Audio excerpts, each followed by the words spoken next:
You will notice the cover of this issue is done by our friend in Texas, Ron Lemon. So that's it. The way to real peace of mind, to the key to the secret of happiness, submit yourself to the thousands of laws of man, and expect nothing at all in exchange for complying, lest society rule your life. Be true to yourself, though, and be honest. You're bound to sooner or later find that key, but never mind looking for the door, even if you're so fortunate as to know where it may be. Don't worry, you'll never be able to get close enough to try the lock. It's very well guarded by those that neither have the key nor the inclination to open up if they did have it. You see, it terrifies them. That's right. Happiness to these people is a thing to be afraid, even terrified of.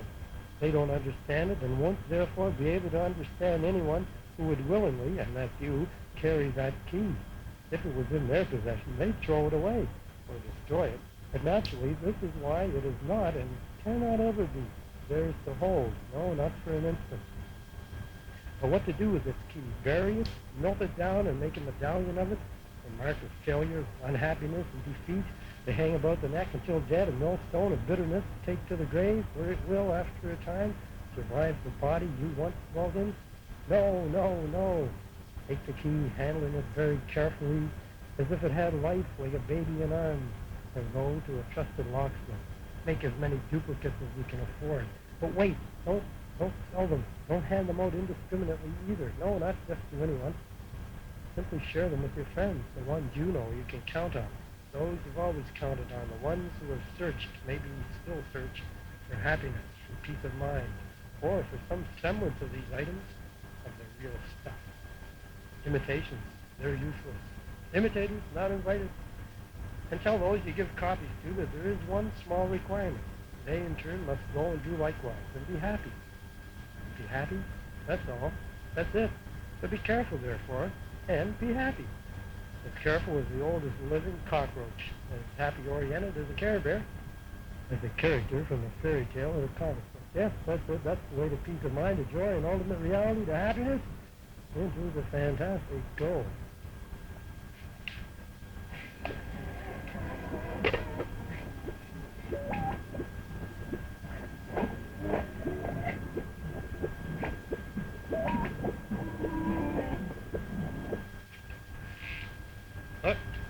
A short story. Life at the Tunnel. This is my buddy.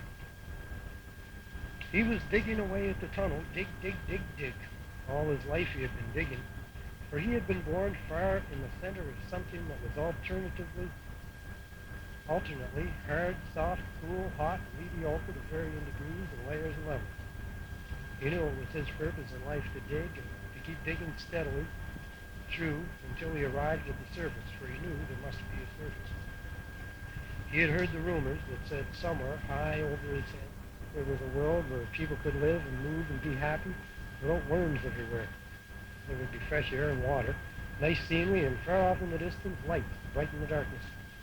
There would be, according to the rumors, all sorts of good things that weren't available to those living in the middle of the earth. Maybe they were only rumors, he thought, but since nothing was sure except slow suffocation and constant blindness beneath the surface, he wanted nothing more than to try to find out for himself, to see if the rumors were indeed true, that there was life at the top. So he kept on digging day after day, month after month, year after year, until he passed through all of the different layers of wetness, dryness, rottenness, mushiness, and so on. Finally, one day, he popped out just east of the coal field. His arm went up out of the dirt and into the air. He was immediately stepped on by somebody. He reached out with his other arm, and that too was pushed back down again. Pulling his face up to the surface of the tunnel he had dug, he peeked out to see that he had arrived at the base of a very tall ladder that stretched so high into the sky he could barely make out the top of it. People were all gathered around the base, climbing over one another, scrambling to get up and onto the ladder. They pushed, kicked, and clawed, knocking each other over in their eagerness to get there first. The ones on the ladder itself were acting no differently. They fought all the way up, sometimes in groups and pairs of one against one. Every few seconds, someone would fall off this strange ladder, usually landing with a splat onto the hordes of people below. Well, one look was enough. He ducked back down into his tunnel and headed off toward the coal fields. He went straight into the middle of them, then began digging his way up to the surface. He came out in an empty green field covered with dandelions and green grass. Off in the distance, he could see that ladder, but something was different. People were still gathered around it and climbing it, thousands of them, and they were still fighting and falling off it. But from his new vantage point, he noticed that right at the top, there was no one there. Not a soul had made it. There were people who were very close. He could see that. But as he watched them struggling to go even higher, he realized that the ladder was getting taller, so it stayed just out of reach. Probably, he thought, it had always been that way and always would be, and no one would ever succeed in reaching the top. He wondered what it was all about, why the people were so attracted to the ladder. It was a puzzle, but he thought there must be many strange things that went on the surface that he wouldn't understand.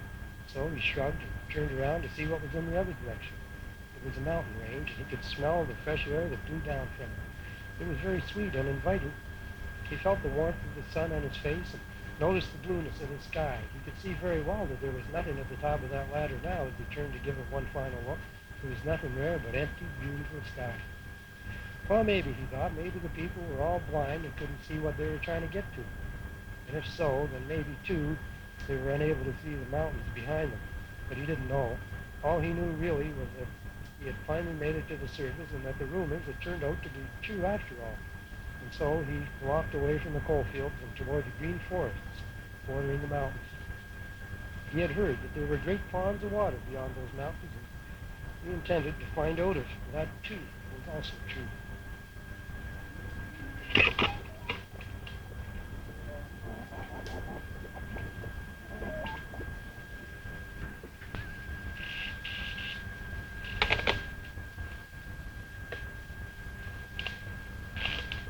Sorry, but I have to get going.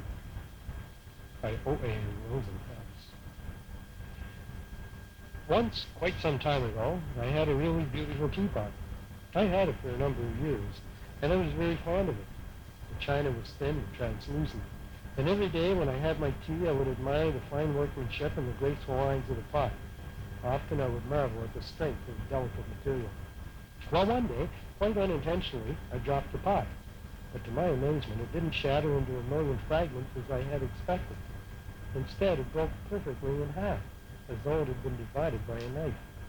I took the two halves and glued them back together, and the seam fit so perfectly that you could hardly tell where the break had occurred.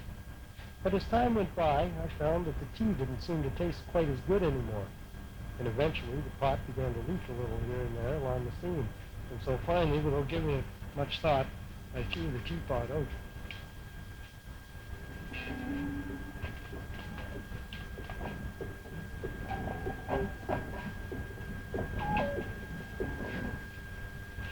Oh, we have a contest update. Don't know if anyone remembers Fido's rant about being declared a $10 million winner in a contest designed to promote the sale of magazines. But in it, he said he didn't send in his winning numbers. Well, in case anyone is interested, the computer handling these things apparently assumes he did send it in. It's turned out yet another promise of riches in a slightly altered form, complete with those little stamps that stick on the winning pie card, which of course we use for our mail art. David Anderson writes in and says, the solution to the $10 million contest is to paste magazine stamps inside the envelope flat, but not on the order form. That way they will see stars through the cutout stars and not throw it away. By the time they open it, it may be too late to throw it away. Either that or it will really piss them off. Fido says, thanks for the suggestion, Dad, but refuses to get involved any further. He doesn't have the money to waste on a postage stamp he maintains, and besides, by not entering the contest at all, considering the computer seems to think he's in it anyway, he thinks it may just happen he'll win. We'll let you know if he does, of course. Of course he didn't. Oh, and the face is on the cover. Okay, get your cover, son. Okay, the face is on the cover, front. Well, okay, front, yeah, it's supposed to be the front cover. It was going to be the front cover if we had a magazine. Anyway, beginning with a horse and working clockwise. Harold, the Taoist horse. Rabindranath Tagore, Chuck Berry. Socrates, Fido's American cousin. Blind Joe Hill, Jimi Hendrix, Schrodinger's cat, Willie Dixon, and Baudelaire are in the middle.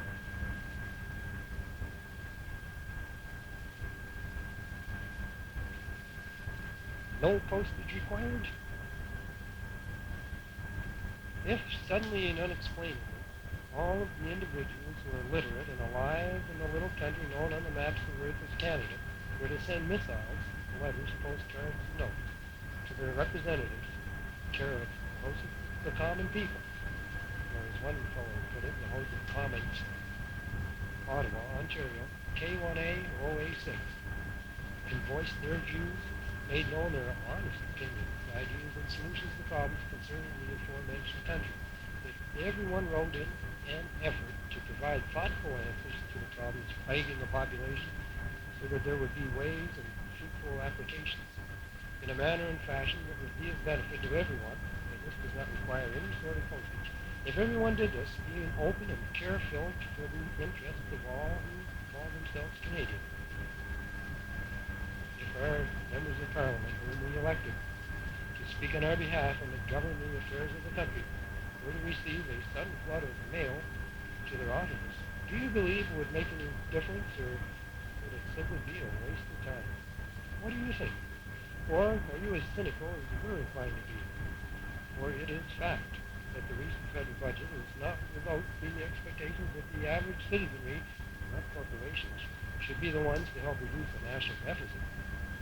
As if we, the public, had in fact caused the inordinate spending to get out of hand, making us wonder if the only response to an unexpected flood of mail and the powers that be in our capital city would be to announce to the people that no longer might free access, or no postage, be given to the public when writing to the office of the member of Parliament.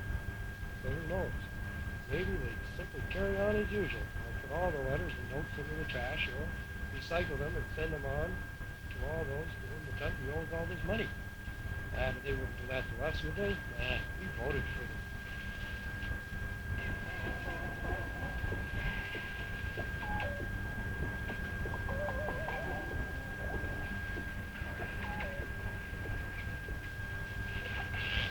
On Indivision, I saw a creature composed of electronic parts and other equally disturbing components. It had 7 heads and 10 mouths, and in front of each one of these mouths, for I do not know how else to describe what I saw, hung a microphone. From the book of Revelation, chapter 13, verse 1. The Antichrists, a community story by Drift Staff. Participation, skipped a line, start again. The way of life had been preserved in the country, and now, after its participation in a few world wars, the desire always to remain at peace, and this is a story concerning how it went about obtaining such. The brilliant government brought in tonloads of refugees to take over the land. The ants were capable of maintaining social sanity for it. We have ants, said the citizens, noticing little creatures crawling between their toes. Therefore, a picnic is in order. It's a necessity.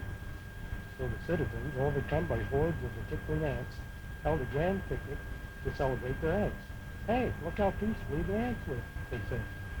The ants, though, were really refugees from the great turmoil that had been caused by the blind elephant roaches. So when the ants arrived at the picnic held in their honor, they sensed the presence of those who had never heard of the horrid roaches, and they realized that with their superior knowledge and experience, they could actually organize to take over the picnic, the citizens in the entire country with a minimum of time and effort. All that was needed was a way to implement some of the tactics that had been used against them in their own homeland. And they had one. And so the ants began to carry out their plan by getting the permission of the various forms of media on their side. Since the other side, the local citizenry, did not take a side, they had not yet realized they were in danger of being overrun by the ant population. And so it happened.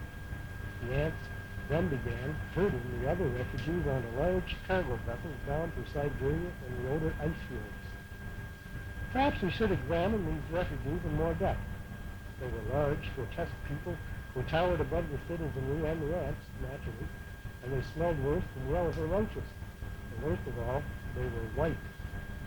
The great multitudes of ants were absolutely repulsed by these whites who had the audacity to call themselves new citizens, when in fact they were the unnatural, the real foreigners in the land of the ants. And some of them also were original citizens and settlers of the great country. Repel, shouted the millet ants. No, cried the peas ants. The peas ants, as moneyless as they were, still outnumbered the millet ants, and by word of mouth they were able to bring their message to the people. And this was the message to the age that was in such a mess. These ones mean us no harm. We must learn to cooperate, to love and live together with each other. Hey, cried the other communic ants. We don't know how. We have never done anything like this before.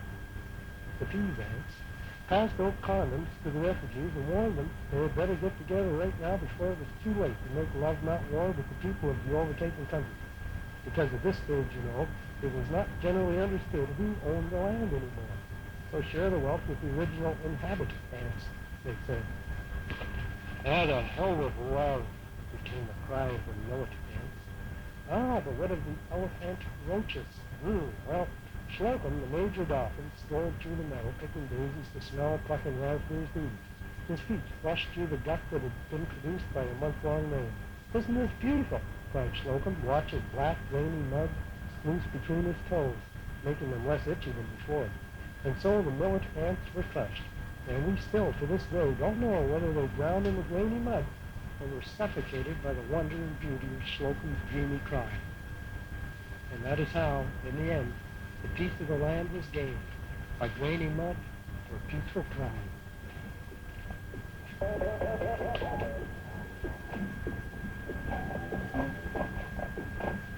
Oh, and now we have a short story by Gary Gold called The Circle Line. Gary, as you know, puts out the pig paper.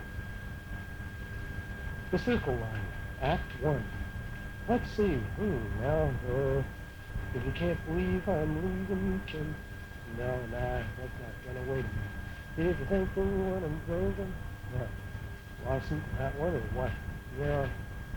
Should have never stayed up for that Mad Helm movie. Should have never had that chocolate pudding and apple juice either, come to think of it. Okay, serious now. I'm not, I'm never gonna, screw this with a G. Act 2. This thing's gone major out of tune overnight. Anyways, riding, him, riding on the circle line, walking on the thin line, right back to you. I'm missing, no, I'm needy, nah, riding on the circle line, walking across that thin line, right back to town. I'm coming around again, yeah, okay. Act 3. Why we haven't? Well, staying.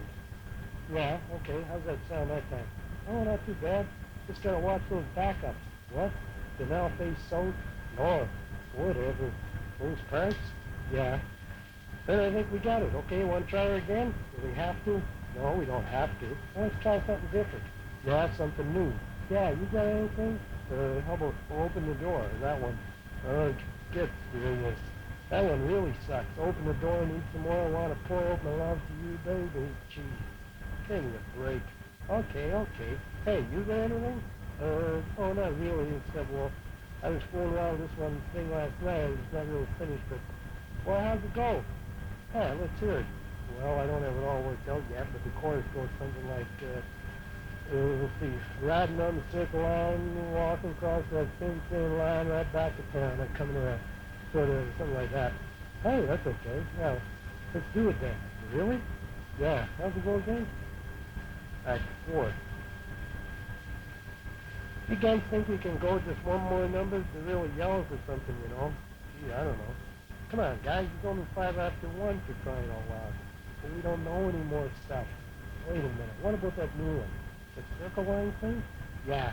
You guys go do that one again. I really like that one. Really? That's fine. Hey, you pirates. Yeah, on. We got about 20 extra minutes here. Things have been going so good. I'd kind of like to tape another one, you know. Do you get any more we can put down real fast? No, not really. Hey, circle line, remember? That one? Yeah, we can knock that off in no time.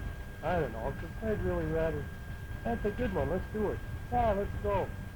Fellas, I'd really rather... Okay, then. Circle line. Take one. Yeah, but... Act 6. Boys, I've been listening to your tapes with much interest, and I must say I'm quite pleased with a good majority of the material. Yes, quite pleased. Really? Yes, indeed. In fact, as far as I'm concerned, I think we'd be more than happy to take you boys on. All right, yeah. Yes. In fact, I'd like to get something pressed and out there as soon as possible. Fantastic. Hey, can I quit my day job yet? I'd like to go up with Banana Beach for the ringside and Circle Line on the flip. Yeah, all right. Circle Line, really?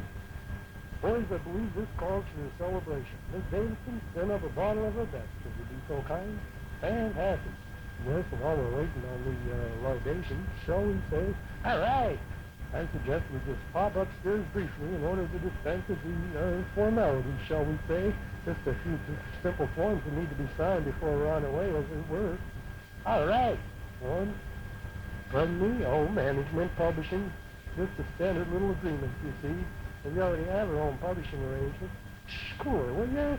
Oh, I see. You already have your own publishing company. Now, do you? Well, we're setting something up. Well, first I suggest you learn how to walk before you attempt to run, as it were. Yeah, just cool it, will you? I'm only trying to make sure we don't blow this one, okay? Please. No, I'm just trying to... Come now, boys. Are we going to sit here and squabble amongst ourselves all afternoon, or shall we retire upstairs to the toast to get this show on the road? Yeah!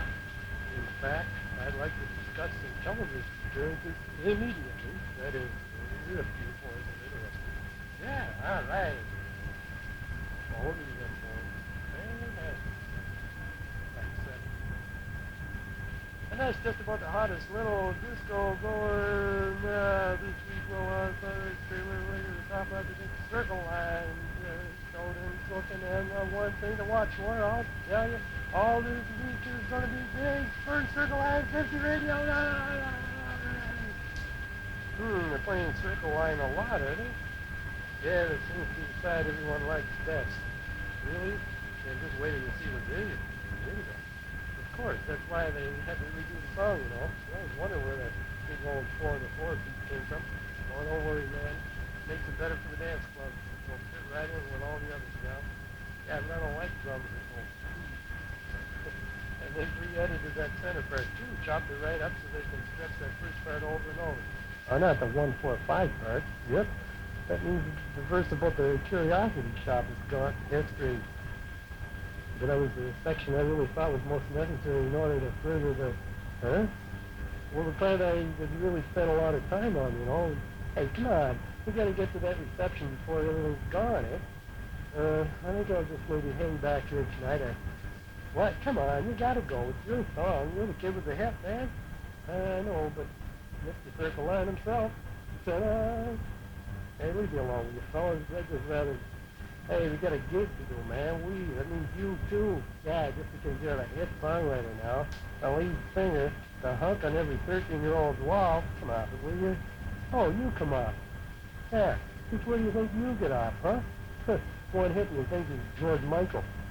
Yeah, what are we now, anyway? Just your backup band, eh? No. It's just like I'm not feeling up to all this right now, that's all. Yeah, you got a big stuff. Yeah. Hey, listen, man, I just got one thing to say to you. You with us or not? Act 8. You've really given us some serious thought now, haven't you? Yes, I have. I've been thinking about nothing else for months now. Well, I must say this comes at a most inopportune time for us all. What with this all beginning to break overseas and all. Yeah, I realize that, but you see, no. I beg your pardon? No, as a matter of fact, I don't see. Oh. In fact, all I do see is selfishness, irresponsibility, and just plain pig-headedness, if I may be so blunt. Let me just ask you one thing, now that we're on the subject. Have you thought at all about the rest of the boys? Well, what do you mean? I mean, where exactly does it put them if you insist on carrying on with this silly little scheme of theirs? It's not silly. And where, may I be so bold as to inquire, does all this put you? What? Me, who fought so hard, tooth and nail for this project since day one. Me, who believed in you every single step of the way, right from the start. Yeah, well, yes, me. who, unlike some people in this conversation I could mention, never gave up, never said die, never cared one iota for himself right from the start. Yeah, well, and is that all you have to say for yourself now? Yeah, well, it's just that I just thought that I was very well. No point wasting any more of our time over this nonsense now, is there?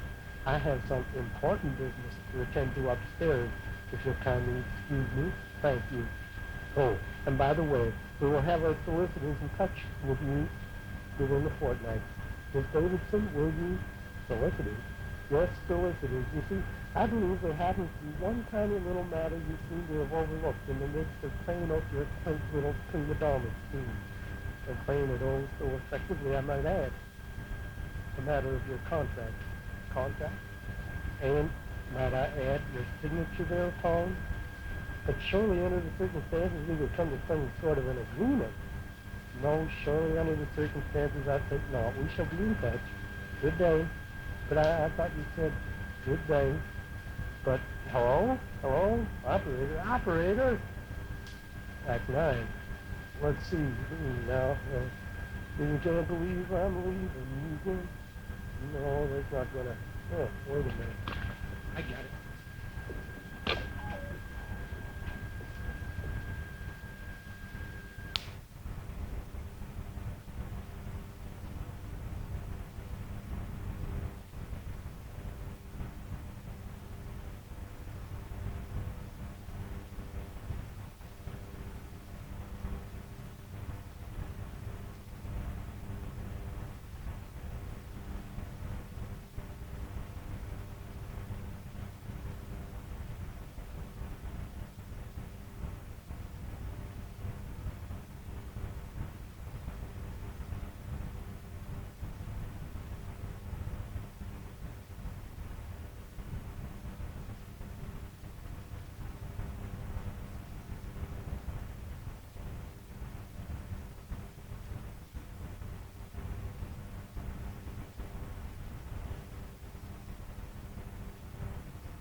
Oh, here's a review by J.M. Neal.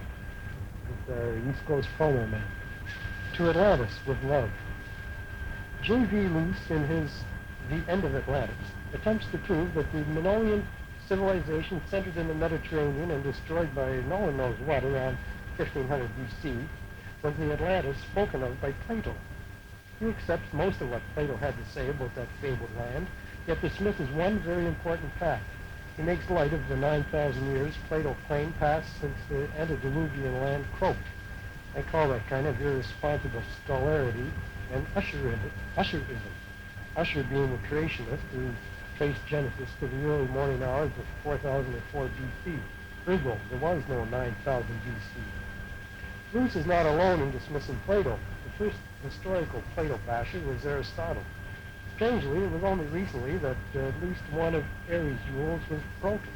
He claimed that falling objects of differing weights would fall at different speeds, but not so.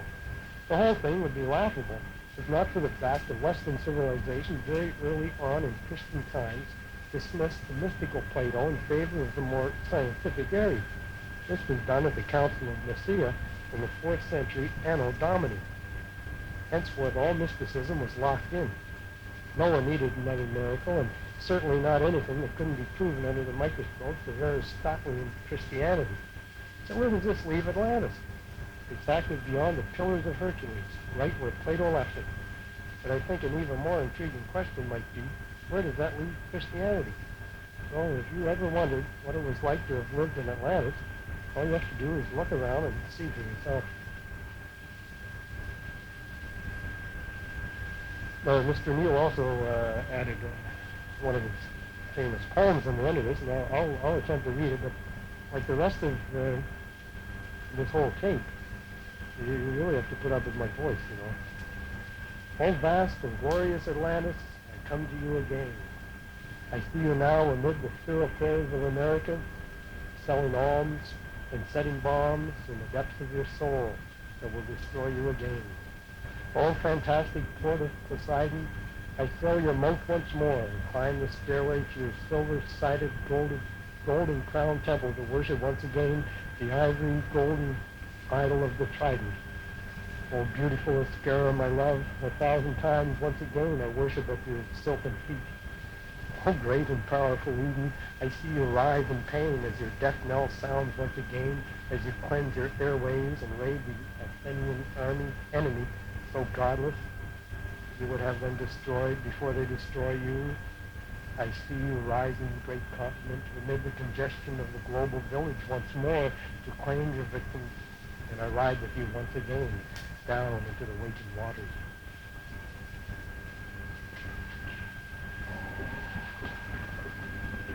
Flash.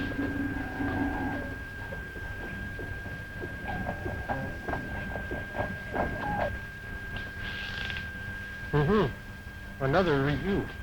But this time, what page is it on? Let me find it. Oh yeah, it's on page 26. It's called Business as Usual. Review by Fido Doxielki.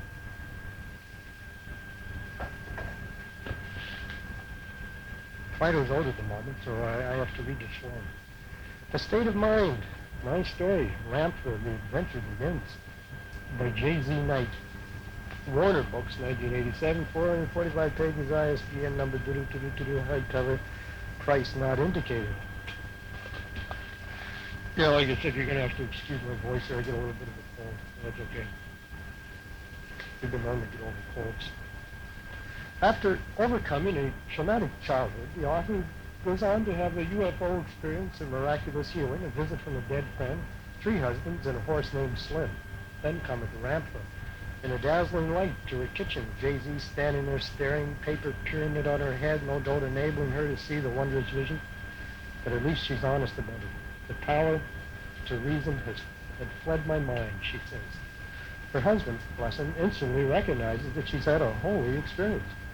And so the reader is introduced to the enlightened one, the all-in-all, an Atlantean warrior spirit of 35,000 years ago. He immediately goes into action, saving their lives by instructing them to seek a great white structure before they were killed by rampaging raving hippies. Well, they pay out $85,000 to purchase this new abode on spec, in much the same way they accept the, quote, glittering, unearthly, illuminating, pulsating presence of Ram, short for Rampant. The ghost the author sees turns out to be recognizable only after news of the death of a friend. Prior to this, at time of viewing, all that was seen was the most beautiful woman with snow-white hair, ice blue eyes, golden skin. It had come to say goodbye, we're told, but Jay-Z has no idea who it is. She asks, but gets no reply at all. Jay-Z also finds she believes in, aside from the theory of reincarnation, fortune tellers and a ghost that leaves footprints.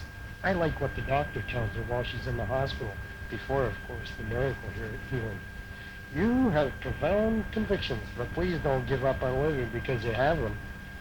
There is a touch of humor here, perhaps not intended, but one wonders if there is a real God who uses the doc to gently point out to her in a subtle manner that none of these things she believes in have anything in common with that which life really is. But this may only be my doggy nature coming out, folks. We do see things rather differently than humans. I've told you this before. There are inconsistencies in the book, too. Rampa asks at one point if he can sit down, and does, and in the next breath explains that he is made up of materialized thought, and anyone touching him cannot feel anything. We are left to surmise whether or not he can feel the cushions he sits on. Then he walks through a wall and turns on a tap. A mundane god who has never seen a gas stove before. Sorry, Zeke. Guess there was no spacecraft you reported after all. No wonder Jay-Z begins thinking Ramtha could be, after all, the Antichrist. Ram prevails, though manifesting himself with a capital A, more and more toward the end of this novel. The approach, that is, to Jay-Z's discovery of the all. And so, R tells Jay-Z that it's time others heard about him and that she is to ask for a tally of gold, actually 100 tallies or dollars, from those who, in exchange, will be provided with wisdom from him. Of course, Jay-Z is flabbergasted at the notion, but who cannot yield to the logic of Ram? She says she is hesitant, but in the end, gives in, yields. And so business between the heavenly and the earthly rolls along as usually is the case in dealings like these. I particularly like the part where Jay-Z tells a fundamentalist preacher she denounced Satan a long time ago because he didn't exist. So why bother? And how she makes a bargain with God, promising to tell everyone she meets it was he who made her into someone important, if only he will. Although we're not told why she promotes this Ram character, it seems to be the embodiment of someone straight out of an old pulp novel. But at least Ramtha has a better personality than, say, Seth or Jane Roberts. His unfamiliarity with modern life, his rough barbarian ways, his mirth, his great melancholy with modern life. His unfamiliarity with modern life, his rough barbarian ways, his mirth, his great melancholy. Wait a minute, it's the return of Conan. I don't know, I get that. Still, these New Age gods arrive, eh? I wonder when they'll get serious and start solving some of their problems instead of adding to the confusion. 100 tallies indeed, and book after book to boot. Say, did I ever tell you what happened to me back in the temple of Dagon, in the days of Samson and Delilah? I was at that time residing in the flesh of a hyena, you see. But why should I pass on centuries of accumulated wisdom and knowledge to anyone? I'll start up my own religion, that's what I'll do. I'll become a chandelier, not a chandelier. I'll become a channeler, and so can you. I'll channel my memories to you, you channel your money to me. Isn't that fair? Well, think about it anyway, let me know. We could have a contest maybe to start things off. How about the entity, Ramtha's word for person, that comes up with the best name for our religion gets a free ticket on an astral plane to the imagined planet or time frame of his or her choice. Second thought, let's just forget the whole thing. It's almost supper time, and I already have a religion. I call it Pursuit of Cats. Well, I don't expect any of the humans, except maybe a few disgruntled landlords or those on camera safari, to quite relate to how this could be a religious endeavor. But we all have our foibles. Tally ho for now.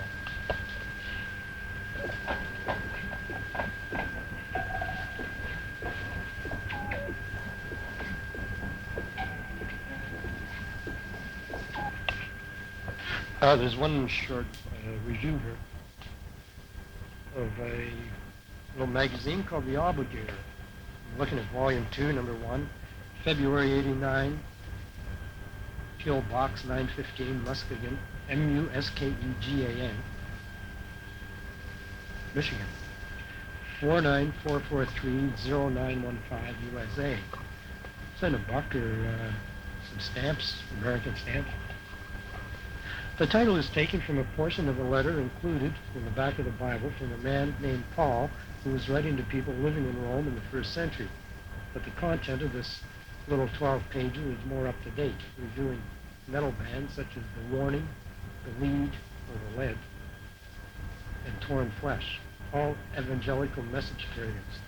The zine contains interviews, articles, and pictures of the young and saved who choose to use the music of their time in order to share, as Paul had before them, some sort of human understanding concerning the life and meaning of the person known to the world at large as Jesus Christ. Also carries information on the so-called Christian underground scene. Well, praise the Lord and pass the slash. I should have known, but I had been so used to God's voice in the fire and in the stars that I had forgotten to listen for it in the counsels of men. So saith Merlin, from a book by Mary Stuart, The Hollow Hills. Okay, now we have something by Jan Renfro, California person, called Look, but Don't Touch. I was taught in a department store with my dad. We were in the appliance section. He was carrying me. I saw this row of shiny new islands reflecting me back to myself like mirrors. I reached out a hand in sheer fascination. Then I heard Dad's cautioning words. Look, but don't touch. Many supermarkets later, we were walking down an aisle and my sock had slipped down uncomfortably into my shoe. It was most annoying. I reached down and pulled it up. The scolding words pierced my mind. Don't pull up your socks in public. Later, while casually philosophizing, my dad would often say, if you've got an itch, scratch it. Did he mean in private only? Dad meant well. He wanted me to grow up to be a lady. Somehow, I've never quite mastered that. It was much easier just being myself. Yet, what was that self? I was full of contradictions and ambiguities which I could not handle. So I fantasized a lot so that I wouldn't have to deal with them. We're advised these days to take time to smell the flowers. Smell, yes. Look by all means, but don't touch. Roses carry thorns. At last I've come to terms with being different. I can no more help that than I can help breathing. I've often been chided to keep your mouth shut. I tend to be far too open in my conversation with people. They don't understand the need I feel within to share and to be noticed. It isn't ladylike, you see, and so I jabber about whatever comes to mind, and I get some weird looks and some cold silences. And maybe I should also learn to look but not touch mentally. But why all this starvation? I finally come to realize how desperately hungry I've been all these years. I'm all wrapped up in me because from day one I was taught to keep your hands to yourself. We all need one another. I know that now. We need everyone just as they are. We need what they have to give. We need their differences. We need their differentness from us, their individuality. And I can only pray that they need mine. When I want your opinion, I'll ask for it. Well, maybe they don't need it. It isn't nice to throw yourself at others. We all need space, it's true. But an island? An empty desert at that? Well, I guess I can't blame anyone for bringing me up to act the way society expects. They just wanted me to be acceptable and, supposedly, accepted. But I've always felt so phony, so unnatural. It was a double-edged razor. I could never accept myself. Well, like I said, I finally come to terms with being me. Slowly but surely, I've awakened to the fact that, when it's all said and done and over with, I am ultimately all I really have. I must share. I need to give of myself to others. And I can take what they offer and needn't feel guilty. But no one can own me any more than I can possess them. Sharing is not imposing, stifling, or strangling. If you love someone, you don't trample out the very breath of life. Suffocation is a slow and painful death. And so is starvation. Lately, I've been weary and bored. I've not really felt much like anything and couldn't have cared less. I've been doing, but not genuinely participating. It has all been mechanical, as I've walked about in a semi-conscious stupor. Nor have I felt that good physically. I've sensed the ongoing deterioration.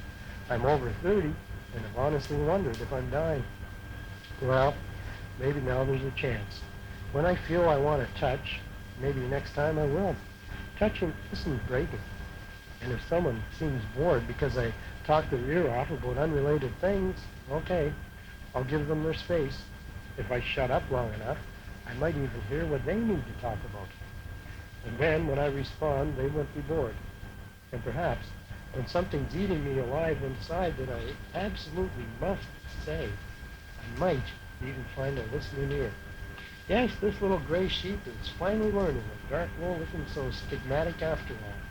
But she's also learning to eliminate some problems. You see, I no longer wear socks that fly.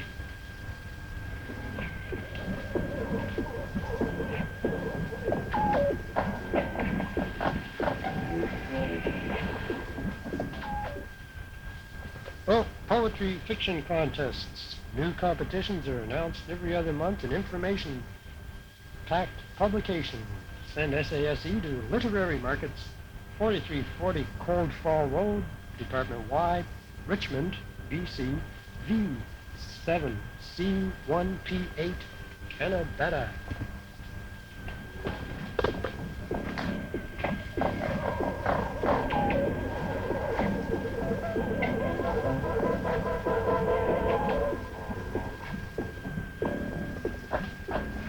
Well, the only thing we got left here that we're going to put on this tape is Past Tense 2 by T. Angle. Now, I think we just did Past Tense 4, but that's all right.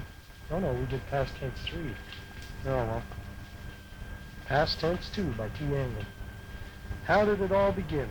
When or where do you point to? What exact moment in time to be able to exclaim, aha, that instant right there when Junior stuck his fingers in the cookie jar? That's when everything went astray. That's it, the missing element, the link we've been looking for. This explains it all.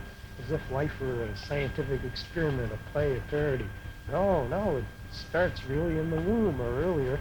Look, I was told by my stepmother when I was only a kid that I was different. She went to great pains to let me know, you're just like your real father, she'd yell. No good for anything except telling lies. A thief and a liar, you'll wind up a criminal at least. It's in your blood. And so I decided, yeah, okay, you're absolutely right. Tell me more about my dad, I want to know. And how about my ma? I mean, she's not you, but she's as good as highly principled as what? As superstitious? Oh, she was a slut. I see. What lovely language. It's all coming together now. I'm proud of that union. The product of a liar and a whore, eh? Hey, Ma, how is it you know so much about this anyway? You know their names. This isn't the way adoptions take place. What's going on? There wouldn't be some sort of collusion here, would there? What was she, your cousin? I'm just guessing, but this is too much. I'm getting out. What nonsensically inspired, absolute, and incredibly deep-rooted prejudice, what false pride, the ignorance, well, naturally, of course, bitterness, hatred, cancer of the soul, an evil entity, the Antichrist. I entered into a reality all my own. Off to prison with him, she said to the judge. I was 15, 2 years in the federal penitentiary. He's crazed, sir, a little monster. So off I went. She sent me a typewriter, hoping I'd turn around and write my way back into her heart, or vice versa. But everything just got worse after that. This is the way our society raises good citizens, solid ones. It denies them the essence of their being, denies having, in fact, anything at all to do with them, and then expects to be loved, admired, respected in return, to be bowed to and saluted. Yes, ma'am, no, sir, screw them all, and their perverted ideas. The old slave and master relationship, that concept, don't worry, it's still with us. The entire idea of the work ethic is based on that, not, as we should believe, on the thought that people should work at what they were born to do, what they are good at, using their talents, working side by side with their comrades, building a civilization where all might be able to share and participate in the benefits, and only a true idiot would believe that, so what's the use of even mentioning it? People will continue thinking the opposite anyway. The carrots dance and dangle before their eyes. No one ever has enough. That's the way it is. Society hinges on the hope of someday getting itself untwisted, but who really wants it? The two-legged slaves are getting harder and harder to keep in line, and the prize is more difficult to reach, let alone obtain. Just look out the window. See that man with a little buggy, a pushcart made for midgets? Do you think he has a purpose in life? Well, sure he does. To stay as drunk as he possibly can, as if he didn't know. What's he living for anyway? The next bottle of brew? Oh, yeah, what else? And why? But one of these days, the slaves will simply give up. They'll quit. And all of this, the whole fabric of Western civilization will fall apart. It'll crumble like a... The authorities will bring in the guns.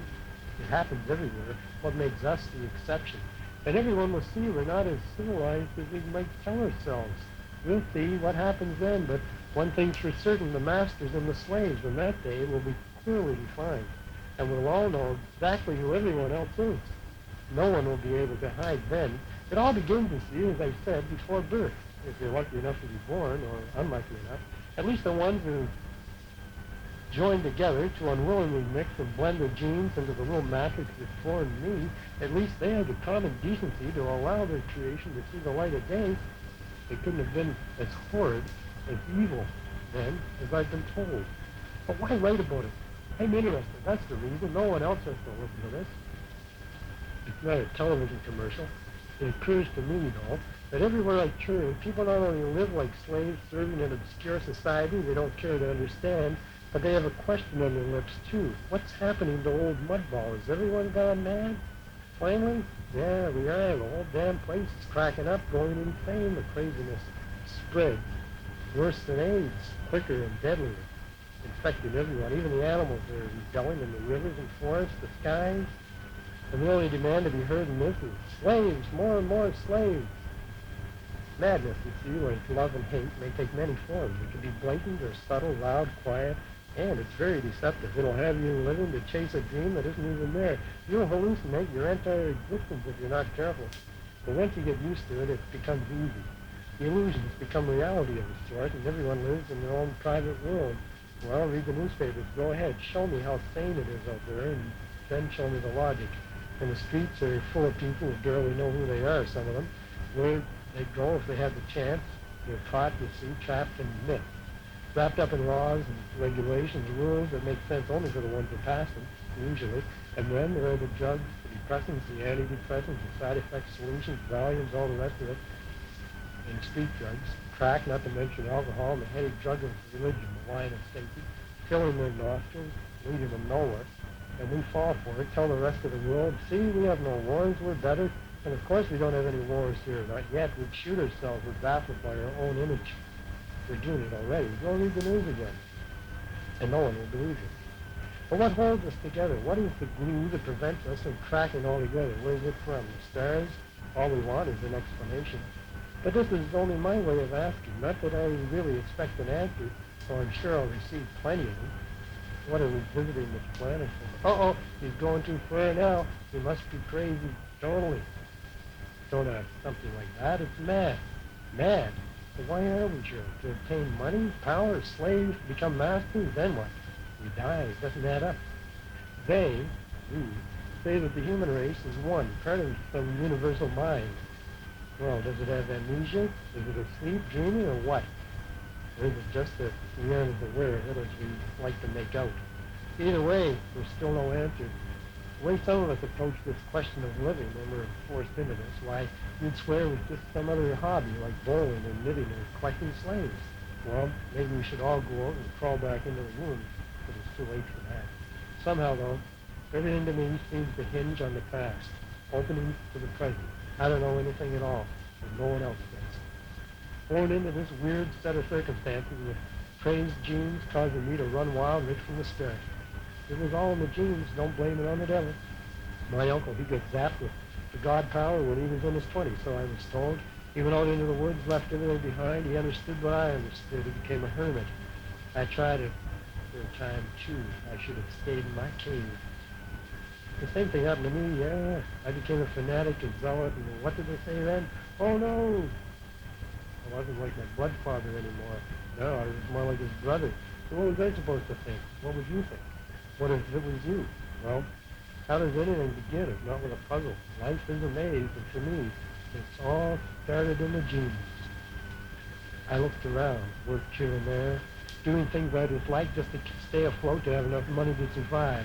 It was told to me quite early I'd be a failure at anything I attempted. They were right, but what they couldn't have foreseen was my desire to find things out, the aptitude I had been cursed with that made me want to understand what I was. It was assumed I'd never amount to much, probably die in the gutter someplace. Maybe I would have, if not for the intervention. Let me say this as quietly as I can. For the intervention of the absolute into my affairs. One day I was a slave, just like everyone. Then zap, it happened. I was inside a spider's web. And along came a hungry bird, ate the spider. I climbed out, free at least to carry on. Not dead after all. I began to see what a struggle living can be when truth hits you on the head. When the God of the Philistines raps on your door, presenting you with gifts, and then wants you to go to work for him. And then, you see, the truth, the whole truth, and nothing but the truth, unvarnished and plain. It's blinding at first. You run around like a zombie, spouting out maxims, bombard your friends with moralistic tales and parables, interpretations of the experience you just went through, as if they'd understand. And after a while, you realize, mainly, it's futile. You begin to know what is what. That the world is smothered in lies, it always has been. That people have their own fantasies and don't want yours, even if they may be true.